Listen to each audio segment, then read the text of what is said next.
E aí, moçada, tudo bem?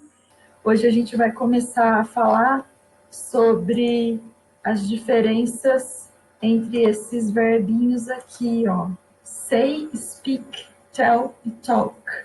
Eles têm um significado bem semelhante, né? De falar, dizer, conversar, contar em português, né? E se a gente traduzir simplesmente por uma dessas palavras, todos eles, a gente não consegue captar a real diferença de uso, né, entre essas palavrinhas aí. Então, a gente vai pensar nos usos de cada um desses verbos em inglês.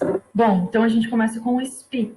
Eu uso speak quando eu quero dizer falar no sentido de falar uma língua, falar um idioma. Por exemplo, I speak English and Spanish very well. Eu falo inglês e espanhol muito bem. Então, sempre que eu vou falar no sentido de falar uma língua ou um idioma, eu vou usar speak.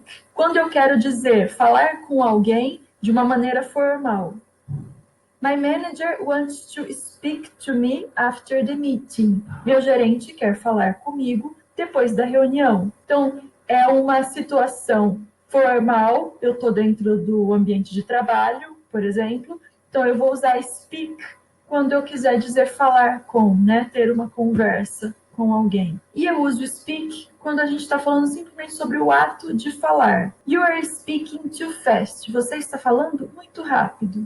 Ou você fala alto, too loud. Fala mais devagar, por favor. Speak more slowly, please. Né? Então, para esse ato de falar, falar de algum modo, eu também vou usar sempre o verbo speak. Outra coisa, eu posso usar speak to, falar com alguém, ou speak with. She would like to speak with you. She would like to speak to you, né? Então, estou falando aqui de falar com alguém formal, então vou usar speak. Eu posso usar depois de speak a preposição with ou to, significando com, né? Com você. Eu posso usar a preposição about, speak about, falar sobre um assunto. The lecturer is speaking about this app right now. O palestrante está falando sobre este aplicativo neste momento. Eu posso usar também speak com a preposição on. Speak on, falar sobre um assunto. Professor John speaks on college success. O professor John fala sobre sucesso na faculdade. Então, eu posso usar with ou to.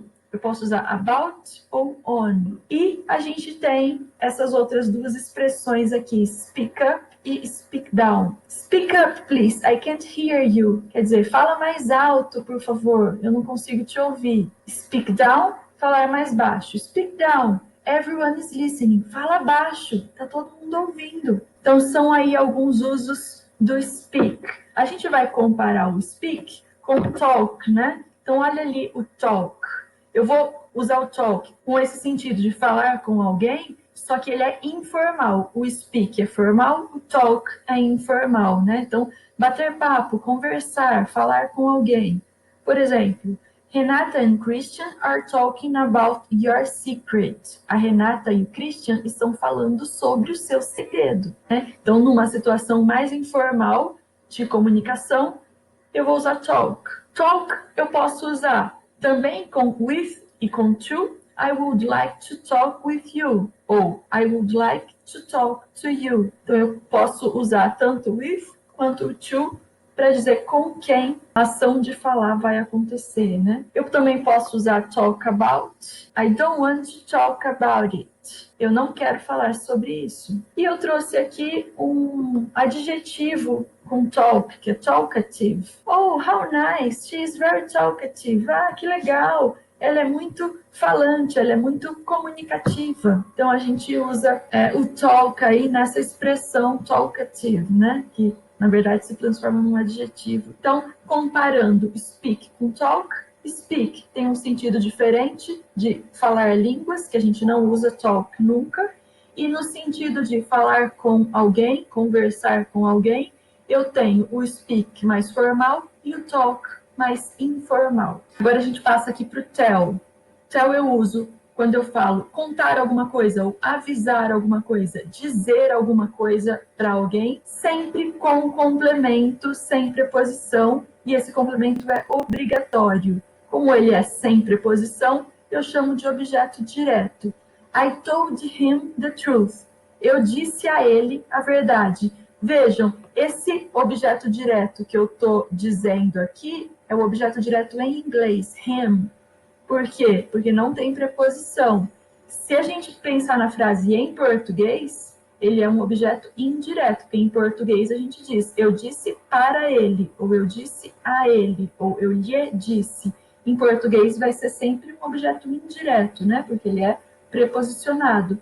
Agora, em inglês, esse para quem eu digo alguma coisa, para quem eu conto alguma coisa, a gente chama de objeto direto. Então, vejam, esse complemento vai ser sempre obrigatório, para quem eu disse. Se você não quer contar para quem você disse, então você não vai usar o verbo tell. Vejam que told aqui é o passado de tell, né? Ele é um verbo irregular, está lá na tabelinha de verbos irregulares no final do nosso livro, tell, told.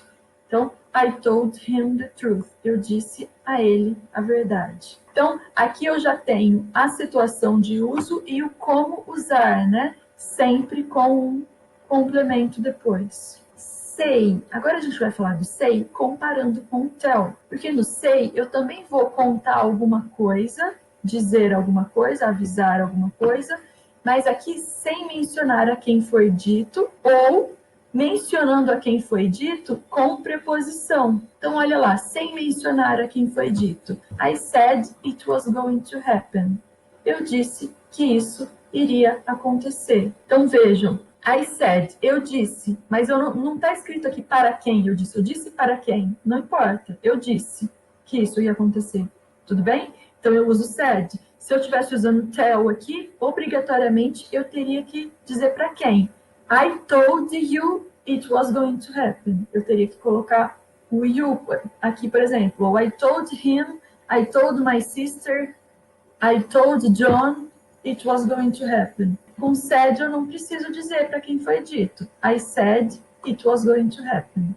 Beleza? Agora, se eu quero dizer a quem foi dito usando say, aí eu vou precisar de preposição e aí vai ser um objeto indireto em inglês. She said to me that she was leaving. Então, ela disse para mim. Olha aqui o objeto preposicionado com a preposição to. E essa preposição vai ser sempre to, né? Quando eu quiser colocar a quem foi dito. Eu também posso usar say para introduzir um discurso direto. She said, I'm leaving. Exatamente como ela disse, por isso é um discurso direto.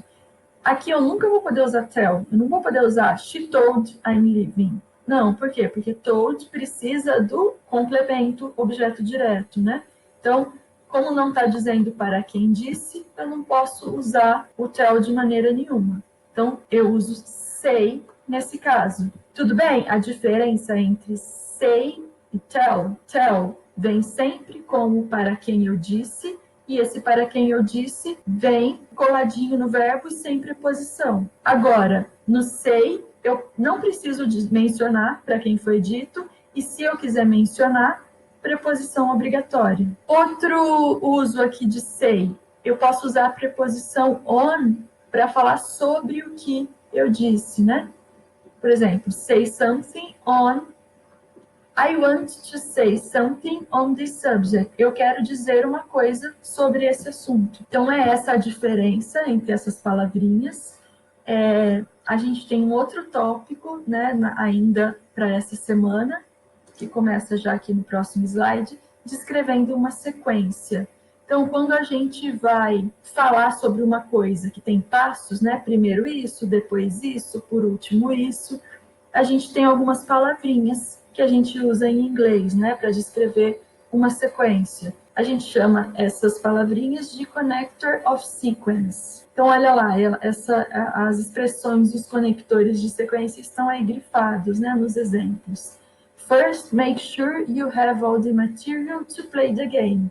Primeiramente, tenha certeza de que você tem todo o material para jogar este jogo. Então, first é um dos conectivos aí que a gente está aprendendo, né? Outro, to start with, run for 10 minutes. Para começar, corra por 10 minutos. Então, to start with tem esse sentido de para começar. In the first place, em primeiro lugar, you need to know how to play it. Você precisa conhecer como jogar isso, this game, este jogo. Secondly, em segundo lugar, make sure all the players know the rules. Tenha certeza de que todos os jogadores conhecem as regras. Então, são conectivos de sequência. Primeiro, para começar, em primeiro lugar, em segundo lugar. Por exemplo, outros. Next, depois, form teams, forme times. So, significa então, you will need a judge to follow the game. Você precisará de um juiz para acompanhar o jogo. Third, dá sequência ao first e ao secondly, né? Em terceiro lugar, start the game, comece o jogo. Finally, finalmente, in order to win the game, you need to have more points than the other players. Finalmente, para ganhar o jogo, você precisa ter mais pontos do que os outros jogadores. Beleza, pessoal? Então, esses dois slides são com conectores de sequência que a gente está aprendendo aí. Eu vou pedir para vocês darem uma olhada nessas duas matérias, né? Os verbos que significam falar e os conectores de sequência. Então, nas páginas 20 e 21 do nosso livro. Então, dá uma lidinha lá, que lá também tem a explicação e exemplos. E depois, façam os exercícios das páginas 19 e 22. Então, vocês vão fazer os exercícios do livro e só depois abrir o gabarito que eu estou disponibilizando para vocês. Aí, tudo bem? Um beijo, tudo de bom. Até a próxima. Qualquer dúvida, contem comigo, me perguntem. Beleza? Até mais.